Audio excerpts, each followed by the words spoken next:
యాదాద్రి భువనగిరి జిల్లా వలిగొండ మండలంలో కురిసిన వర్షానికి రైతులు తీవ్ర ఆందోళన చెందుతున్నారు. సంగెం వర్కట్పల్లిలోని ధాన్యం కొనుగోలు కేంద్రాల్లోకి వర్షపు నీరు చేరడంతో ఆవేదన వ్యక్తం చేస్తున్నారు.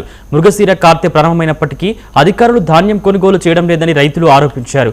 కల్లాల్లో నిల్వ ఉంచిన ధాన్యం తడిసి కొన్ని రాసుల్లో మొలకలు రావడం ప్రారంభమైందని వాపోయారు. వెంటనే ధాన్యం కొనుగోలు చేసి రైతులను ఆదుకోవాలని వారు ప్రభుత్వాన్ని కోరుతున్నారు.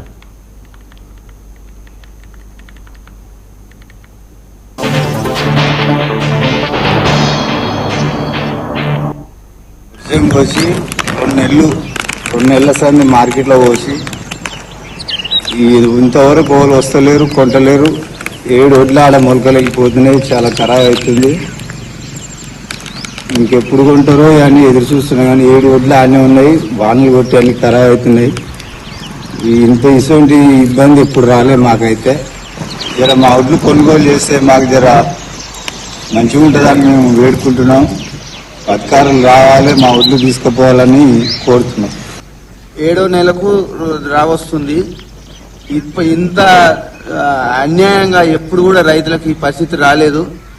మరి ఒక పక్క నార్లు పోసుకుందామని అక్కడ దున్నడానికి ఇక్కడ పెట్టి వాళ్ళకు రాక ఈ వడ్లు ఇక్కడ ఖరాబ్ అవడం ప్రతిరోజు రైతుకు తిప్పలే అవుతుంది. ఎప్పుడు ఆనబడుతుందో, వర్షాకాలం పడక తప్పదు. ఈ వర్షాకాలం టైం ఇప్పుడు సీజన్ ఇప్పటికీ వెనకపట్టు బట్టి కూడా అది కొద్దిగా నయమైంది. ఇప్పటికన్నా రైతులు ఈ వడ్లు తొందరగా పోతాయేమనుకుంటే రైతులకు ఎలాంటి ఏ నాయకుడు ఇక్కడ వచ్చి మీకు ఈ బాధ ఉంది, ఈ వడ్లు ఇట్లా నానుతూనే చూసిన వాళ్ళు లేరు.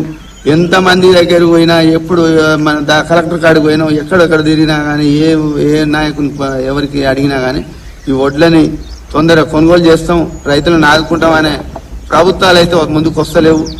వర్షం పోసి